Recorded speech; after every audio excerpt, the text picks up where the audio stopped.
Hello. Welcome back to another beautiful chapter of The Stars Above. It's been a couple of days since my last recording. I am finding that the nearer we draw to the end, the more time I am taking to emotionally reset. You know, the stakes are being raised, tensions are high, and sometimes we just need to be patient. You know, not everything needs to be forced. If we need time to reset, we take the time to reset, you know. It has been a beautiful couple of days of resetting. I've enjoyed it. The sun is out. There was a bit of a little storm. Can't remember if it was last night or the night before. It was nothing like Hurricane Whoopsie Daisy, you know, but did get a bit of rain, a bit of thunder clapping, but we toughed it out, you know. Anyway, that brings me to today's sponsor. Today's sponsor is Be Patient with the Process / Trust the Process. Be patient with the process / trust the process. You know, as I said, I needed these last 2 days to emotionally reset, to prepare me, you know, for the next chapter. And I have allowed myself to be patient. You know, earlier today, for example, I had to piss like a horse. You know, it was just, I don't know why I went so long without pissing, but I had to piss like a horse, and I went to piss, and I forced it. You know, I was so hasty. I just wanted it out of me, that I didn't do a very good job of shaking it out. You know, I didn't give it those extra shakes that men need to do with their unit, you know, with their unit, that little extra shake with their unit. I didn't do those extra shakes. I was in a hasty fit of forced conclusion, and I didn't give my unit those shakes, you know, and I put my junk back in my pants, and it went all over me. All of my extra urine, it went all over me, you know, because I was hasty. I wanted the forced conclusion, you know. I just wanted it done because I had to piss so bad, and then I ended up urinating all over myself, you know. And I said to myself, God damn it, I just put these clothes on. I wanted these clothes on. These are the clothes, you know. I liked these clothes. And I said, damn it, I don't want to change, you know. But then in the back of my mind, I was like, trust the process. Be patient with the process. Shout out today's sponsor, Be Patient with the Process / Trust the Process. So I told myself, Eric, just be patient with the process. And lo and behold, all of that urine from my unit, all of it, it was everywhere. Guess what happened? It evaporated. It dried. I didn't have to change my clothes. I didn't have to do something I didn't want to do because I was just patient with the process. And my urine dried. It dried up. I feel like I'm good as new. I'm quite literally good as new. I did not have to change a single thing about my outfit because I trusted the process, you know, and my urine dried. So anyway, yeah, trust the process. Be patient with the process. You know, it's like Thea said to Icarus. You know, when he was here at Monument Rock and they were building the altar, and he was slipping around on the clay. You know, she said something along the lines of carelessness leads to recklessness, recklessness to doubtfulness, doubtfulness to madness. You know, I could have gone mad earlier. I could have gone mad trying to find another outfit to wear. I have so many outfits here. I could have literally gone mad trying to find another outfit because I was careless with pissing. And my carelessness led to recklessness. And I urinated all over myself. And my recklessness led to doubtfulness because I was like, God damn it, I knew I wanted this outfit, you know? And I was starting to doubt my entire pilgrimage out here. It was almost time for me to drive home. I almost drove home. That was how doubtfulness I became, you know? And that could have turned into madness. That could have turned into madness. I could have gone mad. I could have, instead of going out and taking a left to go home, I could have gone out and taken a right and driven so far into the desert. I would have seen mirages. I would have, who knows what would have, chupacabra, skinwalker. I would have been unprepared because everything would have been in shambles because I'd found myself in madness, you know? So just trust the process, be patient with the process. You know, that also leads me to bring up the fact that there may be some things coming up in this story, you know, that Icarus does, or feelings that he has, or his stance, or what he believes is necessary. And people may not agree with that. You know, people may end up getting angry with Icarus, you know, because of his actions. And I just want to say, be patient with the process. Trust the process. You know, perhaps there's a method to his madness. Anyway, that's all I have to say. I'm literally dry. There is no urine on me anymore. I'm ready to read. I'm excited. Let's get the show on the road.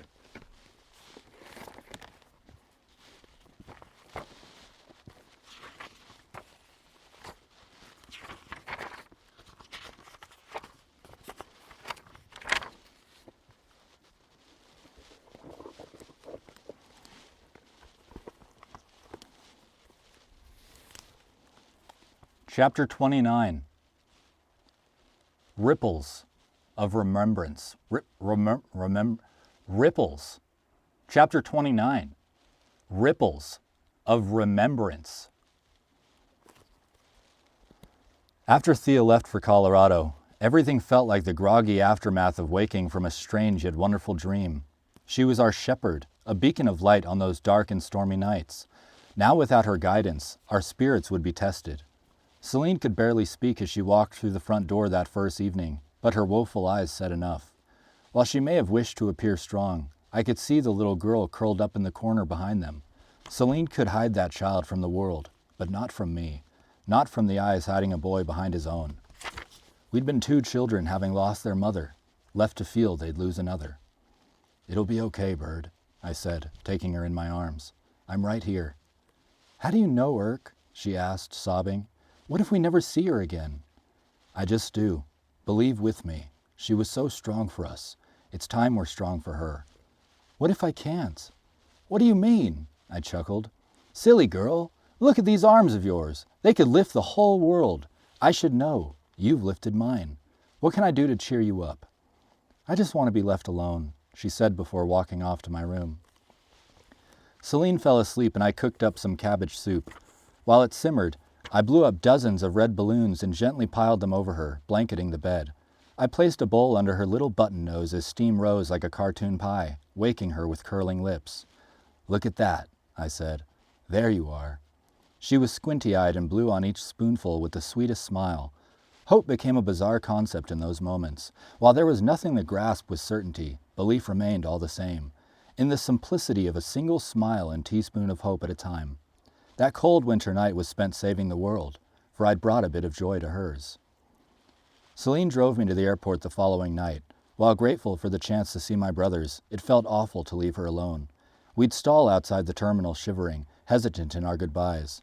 She held me in that sad way which spoke of distance to come, one a great deal further than now.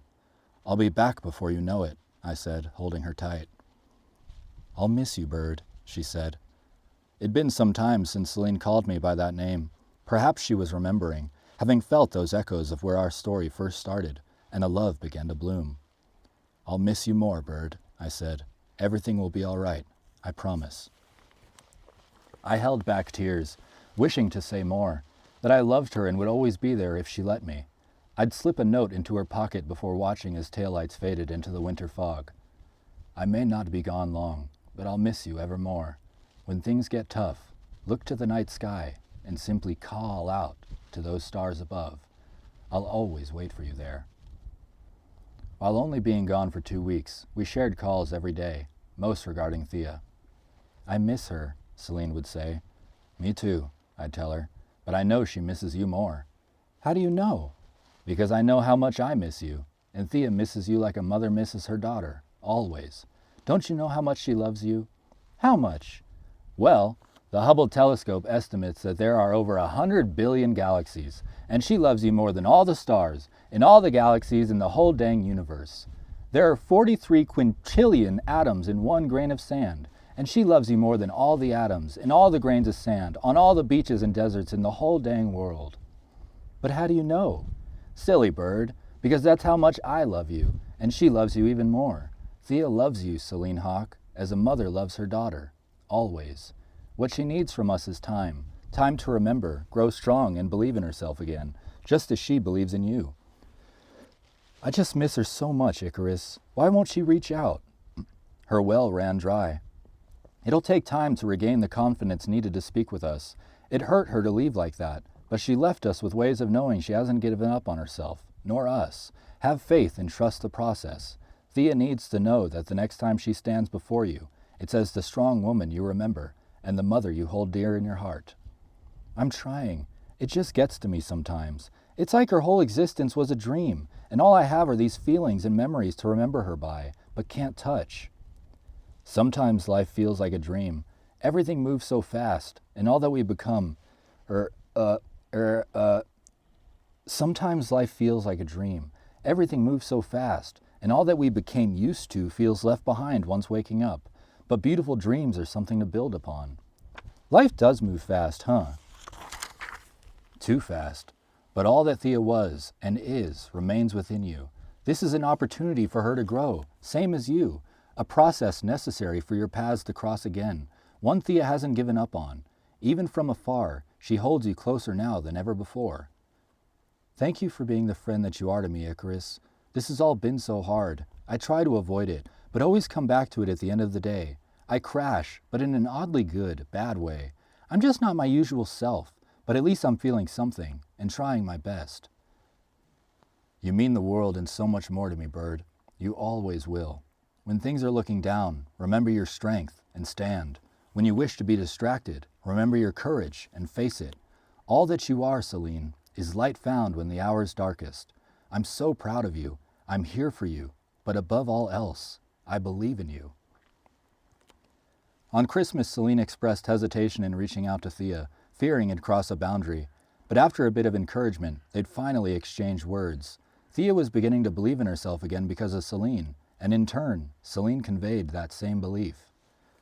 After arriving back in town, I prepared a wondrous second Christmas for Celine. Poorly wrapped gifts for her and Fizgig surrounded a scrap metal Krampus tree, decorated with black ribbons, balloons, and its delicate star, purple calla lilies for her mother. While I'd never had a memorable Christmas growing up, seeing it mean the world to Celine in this way had left me understanding what the holiday truly meant, and the love a family shares. "I know these days will never feel the same without your mother," I'd tell her, "but I promise to do my very best in getting them right for you, and no matter where we may be, know that I always will." New Year's Eve arrived, and while we'd each celebrate with friends in different places, I'd text her at midnight. While we may have not seen each other this evening, I said, being close means just as much. You've been there for me through one of the hardest years of my life. It means the world, and I want you to know that I'm always here for you. Happy New Year, Bird. She'd text back 3 hours later when I was already asleep. Sorry, I just picked up my phone, she said. Happy New Year. P.S. If you're awake, will you call me at 6:30 so I don't miss work? Thank you. Hey, I replied after waking. Was out cold last night. I hope you got to work on time. I made it to work. Can you calm down on needing to be right next to me, please? It's making me anxious. It's too much, dude. You know that. I'm sorry. Are you? Because I've told you this before, and it goes without saying anyways. I didn't know how to respond, having been unbelievably confused about this outburst. There were many instances of her waking from a bad dream, being out late at a party, or other occasions where something would happen, and I'd get that late night call or text from her to see if I was there. I never failed to reply that I always was, while reassuring her of her own strength. It was only then, the first time I wasn't, where she felt left down, where she felt let down, that it became a problem. Are you doing okay? She'd text later that night. These past couple weeks have been hard on me as well, I replied. And when it gets like this, I tend to look for substance in shadows. My thoughts become skewed, and all there is to hold on to is what I feel. That's what lets me know I'm still here, still somewhere. But I do try real hard every day, Celine, to not let my feelings get the best of me. And I'm truly sorry I've made you uncomfortable again. It's not intentional or from a selfish place. The last thing I want is to make you feel uneasy because of something I say, or the way that I am. This was a prime example of my own samskara, Celine's fear-based implications having triggered a defense mechanism in me, which needed to rationalize an overprotective love. While expressed differently, we both had our reactionary guides to coping with abandonment. There's only so many times you can say this before it becomes an excuse, she replied. I don't want to feel like you're just waiting around for me. It's too much. I'm living my own life the way I want to. You can either accept my friendship or move on. We aren't going to be together in the way you wish. Because yet again, my fucking friendship still isn't enough for you. And I'm so tired of you saying you're sorry. Because if you actually fucking meant it, you'd stop doing this time and time again. I get that it's frustrating, I replied. But those things I said weren't meant to make it seem like your friendship isn't enough. You're my best friend and I cherish that. I've only ever wished to be here for you, because I know what it's like to lose those you care for. I just want you to know that to someone, you mean everything, even if hard to recognize for yourself. That when times are tough, you can count on someone who'd always be there. I may not have done that right, but it doesn't mean I don't try to do the right thing. Just because I love you, Celine, doesn't mean that I need you in order to be me. My time away wasn't hard because we've been apart, but because I'm processing Thea being gone and healing through that, just the same as you are. Please don't see yourself as someone I'm dependent on, Bird. You're someone I'd do anything for, not someone I'd expect anything from. I don't do what I do or say what I say to buy your love. I do it to show you mine, to show you that you are loved. I will never ask to keep you from flying, but you'll always have a nest, and I will always be right here. I truly wasn't asking anything more of her. That ship had long since sailed. But perhaps I hadn't shown her love in the way she'd wished or needed it. Love of any form is a hard thing to accept and appreciate when it's been forsaken, just as it's difficult to find forgiveness when having to accept apologies never given. It wasn't a love of condition, expectation, or possession, but those were the forms she'd grown to understand most. It's rather easy to feel in today's world when we've been preconditioned for conditions. Fear begets fear in the same ways our responses to past traumas tend to perpetuate. To love is to recognize oneself in another. And I recognized Celine for I'd begun to truly recognize myself. That's the kind of redemptive love capable of pulling someone from the depths of suffering, a terrifying experience in and of itself. From that point on, I gave Celine space unless first invited into it. The next day was spent doing my best impersonation of a Zen disciple. I was searching myself for those worlds of wonder once created, whilst calling out to the great beyond to whoever may have been listening. There was no mantra recited in hopes for saving grace, and sometimes tranquility isn't enough. You just gotta get to being real with a motherfucker. Oi, I said, listen up, you cheeky bastard. I know you can hear this, So how about you grow a pair and quit dicking me sideways? I ain't just some broken boy trapped in the hollowed out shell of a porcelain monkey who you can experiment on in your little fucked up emotional laboratory. For whatever reasons, you've decided to fuck me since conception, and you didn't exactly leave a manual, pamphlet, or fucking brochure on how to navigate this dumbass cheese maze. If you keep up this amateur hour act like I'm some wannabe tourist in your twisted attraction, so help me God, I will wipe my ass with the reins of that pretentious horse you're sitting so mightily high on, and you will bear that stank, and you will loathe that stank, until you learn to love that stank, just as you forced unto me. I am doing my very goddamn best to trudge in your swamp of indecency, but I will not take to one knee before he without dignity. Oh, wise one, it's about fucking time you met me halfway, you punk-ass bitch. Whoa. Simmer down, Icarus. That very second, Celine rang. Hey, she said. I'm moving up the street in a few days and I don't want anything to happen to Juju, her beta fish. I need him somewhere safe. Will you watch over him for me? Of course, Bird, I said. He can stay with me as long as you need. We never touched on our previous conversation, and while she's still been visibly irritated, what mattered was that she could both trust and rely on me to be there. I'd revisit that state the following day to commune with the old wise one, man to man. Don't play coy with me, you filthy animal, I said. I know you keep that top shelf, skits cunt private reserve out of sight. But how about just one more itty-bitty taste, Matt?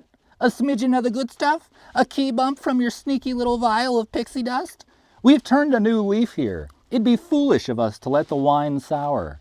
While far above my pay grade, with just one more sign, I shan't request your services again. Whether coincidence, synchronicity, love-drunk telepathy, cosmic chance, or dumb luck, upon that precious second, my phone chimed, Bird. The text was a picture, and the affirmation I dialed the cosmos collect for. It was of Fizzgig playing on Celine's bed, her little paws gripping the catnip-filled banana I got her for Christmas. Behind her were 3 stuffed animals cuddled up to each other. The teddy bear Celine's mother gave her when she was a child, Thea's elephant, and the Winnie the Pooh bear I'd given her. To see that photo was to see beyond how our perceived expressions of love were presented to one another. For acts of selfless love often resemble the simplest things, and the simplest of things can be felt as the most profound love imaginable. While Celine would settle into her new place quick, she'd leave Juju with me for the following 8 months. I'm not sure why, nor would I ask, having known how much that meant. I cherished every second with Juju as I sang him her songs and spoke of her love. As for the old wise one, well, I'm no tourist. There ain't a stank too rank, and the wine's just fine. With Thea's bridge between us gone, Celine and I saw much less of each other. She was learning to spread her wings, and while she'd still need a nudge of encouragement here and there, of which I did best to provide, our exchanges were primarily over text. January 9th. I messaged Thea, she said. Should I have? Of course. What did you say? I asked.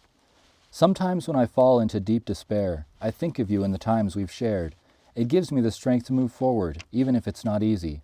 Thank you for being a part of my life. You needn't respond to this. Just know that I'm thinking of you.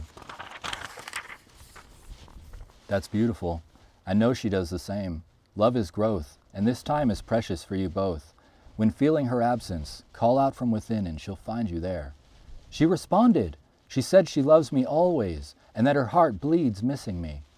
You're with one another, Bird. Always. January 16th.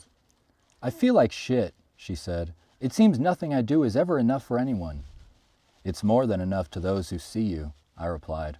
You're doing great, and while it may not feel that way sometimes, look at where you are and what you've accomplished. I don't know. Unless successful in music or art, I'm joining the 27 Club. And what is it you believe success to be? Fame and fortune? To make enough money from my art to live and do what I want. If it's success or suicide, I doubt your means will bring you any happiness, so neither will your end. What a rancid cycle that'll be. I can already smell you from here. You're a vessel for creation to flow through, manifesting beautifully. What more could you ask for? You're ridiculous. That may be true, but as are you. If what you create doesn't inspire accomplishment, You're already standing in your own way. Take that or leave it as caution thrown to the wind. A life comprised of future expectations felt destined for failure isn't living. It's holding resentment towards what hasn't even happened yet. Don't let the soul of your craft wither away in search of monetary value, or its purpose will have been pointless. January 23rd. How is Bird? She asked. Not so good, I replied. Trying hard, though. What's going on? On Friday it'll be 1 year since my mother passed. I've been really struggling with it the past few days, just trying to be strong for myself and her. I wish I had the right words to say to you. I just suppressed my mom's death altogether. I have no idea how long it's been, and I can't say with confidence exactly how she died. I know how hard it's been on you. Death is never easy to deal with, least of all with the one who brought us into the world, the one who will always love us most. But we can still carry them each day. Our mothers are always with us, Celine. I'm sorry, Irk. I know she'd be proud of you. Chin up, for her. Thank you.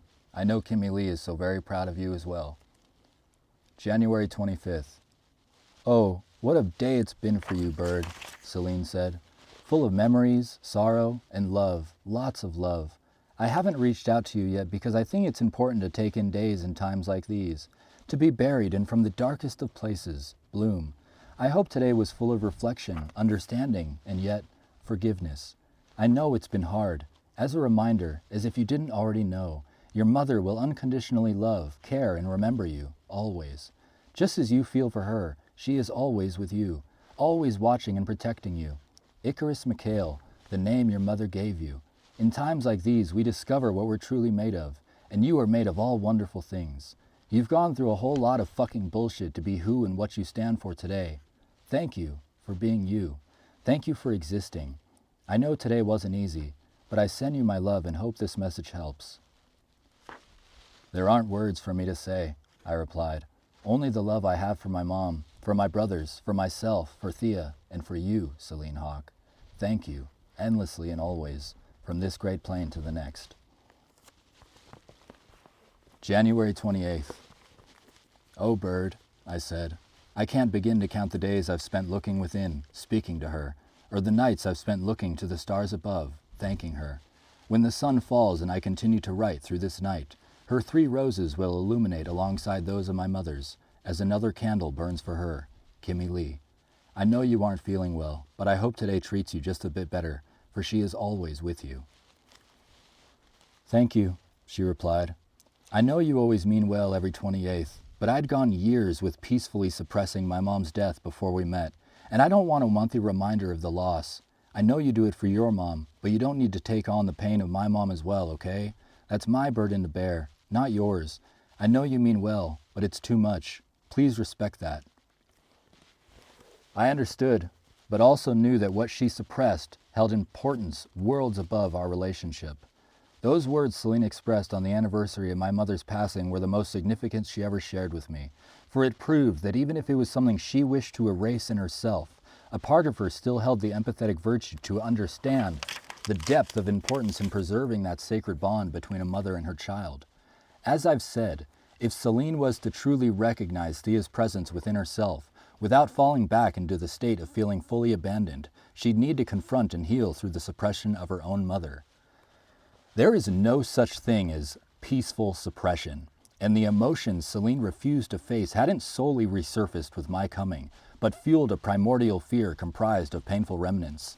As children, we both faced traumas too overwhelming to cope with, and with the absence of love and proper guidance in facing them, we chose not to feel, while burying our emotions entirely. The suppression of pain becomes an unconscious addiction to suffering, a perpetual waking nightmare. To harbor emotion creates those long-lasting negative impressions towards how we navigate our experiences, causing those outbursts of self-sabotage. The path of salvation is only discovered through eyes of acceptance, and only traveled with a heart of forgiveness. I knew Celine had it within her to see that, just as I understood pushing her would hurt, a belief willing to risk. What kind of stupid fucking idiot would ruin his own relationship with the gal he loves more than anything on the premise of faith? A fool none the wiser, willing to tip the scales of a belief born in resilience, having sacrificed his love for the love of her own. February 17th. I just woke up to a panic attack, she said. Life's been really hard to comprehend and simply exist through. Hold Fizzgig close, I replied. Focus on your breath. Everything's okay. These are the moments we grow and come to understand ourselves the most. You're living each day to both find and become yourself, Celine Hawk. Every time you come across a tough path or new decision, confronting what feels to be the impossible, you become your best self, even if that's hard to see now. These days may seem dark, but I know how strong you are, and I am so proud of you for facing them. No matter what, I'm always right here for you, Bird. Right here. I feel like I'm just living to get by each second. It comes so easily to others. I wish I could tell you the journey gets easier. Who we are isn't an easy path, but that's why you're so strong, to overcome it. We take on the pain and sorrow to understand and help those who can't, those who've lost hope. You must learn to face what you're feeling and feel what you wish to avoid. No matter how hard it is, you must do this to grow from it and become who you were brought here to be. I've been where you are now, fighting for my life, fighting to find meaning behind why the pain never ends, why the roads seem ever dark. You're here dealing with all this for a purpose. Don't ever give up on yourself, Celine, because I promise that everything you're feeling will all be worth it, and I will be here every step of the way, even if only to make sure that you never stop believing in yourself. February 26th. My grandparents want me to go out to dinner with them, she said. I apologized for being a recluse and told them I was depressed. They said they're here for me, but that it's not good to be feeling this way and wish to speak. Is it okay that I said that? 'Cause it's true. Of course, Bird, I said. They've always been there for you, so it's important to be honest and upfront with them. For your grandparents to feel that you're able to both rely on and trust in them means the world. They may not understand the depth of what's causing your depression or have solutions that you agree with, but it's important that you give them the opportunity to understand and sympathize. The honesty we share with others, especially our loved ones, stems from the truths we have to offer for ourselves. That's a fundamental stepping stone in our personal growth and development. I'm proud of you, Bird. Now turn those frowns upside down. You're doing wonderfully. You've got this. You always do. In early March, Celine asked to meet for lunch, having felt to find rock bottom. She wouldn't express it directly, but I could see the sense of loss in her eyes. Whether prepared to admit its existence or not, the forced separation from Thea further provoked the all-consuming void of abandonment. I don't know if I can keep going on like this, Icarus, she said. With Thea gone, nothing feels right. Nothing matters. There's no point to anything anymore. I just want to die. You can't keep talking like that, Bird, I said. Why not? It's true. I'm just so over it all. Doing myself in would make things easy. Maybe easier for you, but what about those who love you? What about your little brother? He lost his mom too, you know. He needs you more than anyone. He'd get over it and go on to live his life just fine without me. I know you don't believe that, because I've been exactly where you are, and said the same thing about my brothers. Thoughts which brought ruin by simply imagining them. That selfishness isn't something you can take back. There's no fixing it, no righting that wrong. You're better than that, stronger than that. You're his hero, his world, and he needs you. Everyone just wants and expects so fucking much of me. I can't please my family, my friends, anyone. All I do is let myself and everyone else down. I'm tired of it. It's so draining. I know how that feels, believe me. We tend to view the world as we see our own bullshit, trying to become who we think ourselves to be, while under the influence of whom others want or wish of us. Time is moving faster than what you're capable to grasp, as the overwhelming stress of expectation barrels over you. Who you see yourself as today isn't who you were yesterday, and won't be who you are on the morrow. These outside influences will continue trying to shape your presence as they take, and while your ego yearns to accept this as normalcy, even if unaware, your soul will fight to abolish it. That's why all this hurts, because growth hurts, but you can't give up on yourself. Not now, not ever. That's strange, she chuckled. Thea once said something very similar to me. Well, Thea's a celestial woman, for Christ's sake, and so are you, so act like it. You've often looked towards the two of us for guidance and wisdom, resolve in those you surround yourself with, the choices you make and the purpose you hold. But what we've had to offer hasn't been anything more than what you already know within. Okay, damn, she laughed. Don't get your knickers in a knot. Still, it'd be much easier just to hang poetically from an old oak tree. Then do it, Bird. I fucking double dog dare you. Because I just so happen to be a clown with a very particular set of skills and trinkets acquired over a lifetime of suffering. Tools that I will use to crawl through the pits of the underworld, across the furthest reaches of the Bardo and back in your pursuit. I will look for you, and I will find you. And if karma is real, we'll both come back as snails. Do you want to risk coming back to this life as a snail, lurching around in your own slime, getting stepped on by some punk-ass kid, just to cycle back as an earthworm? I don't want that. We'll be made into earthworm cupcakes. Then stop acting like one. We're but birds forevermore. She walked me to my car as I'd ask her one last thing. I need you to promise me, Bird, I said. Promise me that if you ever find yourself up on that ledge, you'll call me, no matter what happens. I can't make that promise, she said, smiling as she turned to run away. Celine Hawk, I yelled as she froze stiff. I'm not playing around. I've never asked for you to promise me anything at all, but you aren't walking away from me now without doing so. Okay, Bird, she said, holding out her pinky with a smile. I promise. Always, Bird, I said, locking hers in mine. There wasn't a single word used more when speaking to Celine than always.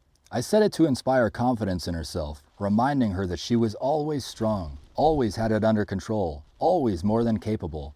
But nothing was more important than the understanding that her mother and Thea were always with her.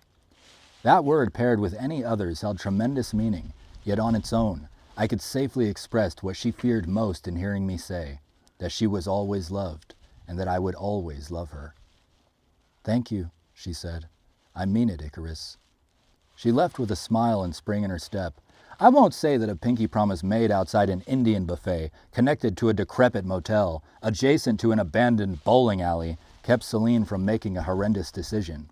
What I will say is that I never received such a call, and that she found the strength within herself to keep from stepping onto that ledge.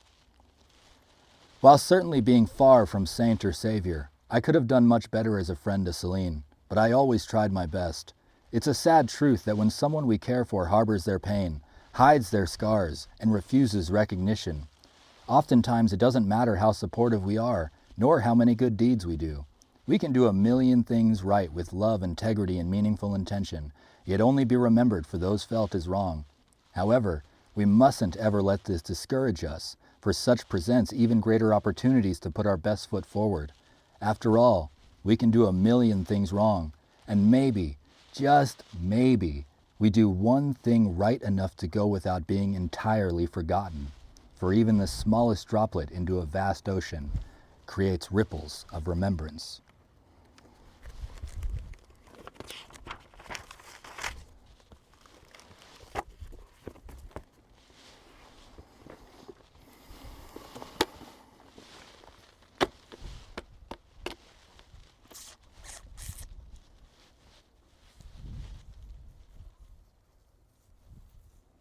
We're almost there. I think we got 4 chapters left.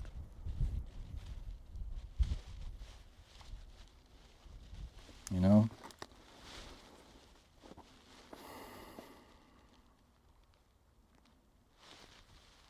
Yeah.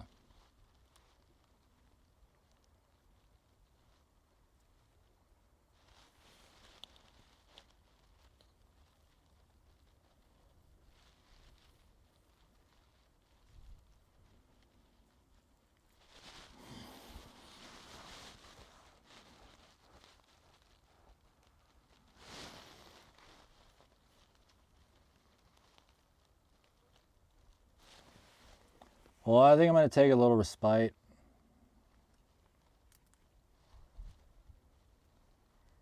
The next chapter isn't even a sad one. It's actually kind of a fun one.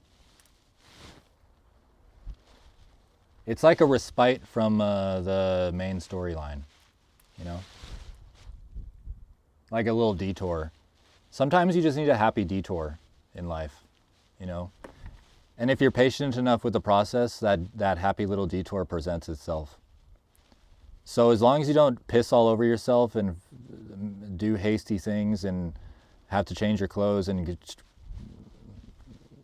go mad, like, things are going to be okay. You know, just be patient with the process. Trust the process. Things work themselves out in due time, however they're supposed to. You know? And sometimes they might hurt in the moment because things aren't going the way you want, but I promise you, it's how it's supposed to be. As fucked up as it seems at times. Unless you're out there fucking slamming heroin, you should probably just fucking stop. Don't trust the process. Don't continue slamming heroin and say, I'm just gonna be patient with the process. Eventually, if I keep slamming heroin, things are gonna turn up. I'm not gonna be down on my luck, down bad, down and out, down whatever, you know. Just stop slamming heroin, you fucking junkie. Anyway, thank you so much for joining me. I can't wait to see you next time. It's going to be fun. You know, we're going to have ourselves a happy little detour. I think I'm going to go make some dinner. My licorice isn't as fresh as it was 3.5 weeks ago, but it's not gonna get me down. You know, I'm still gonna eat it even though it's not as fresh, and I'm gonna be happy doing it. So yeah, thanks so much for joining me. See you next time.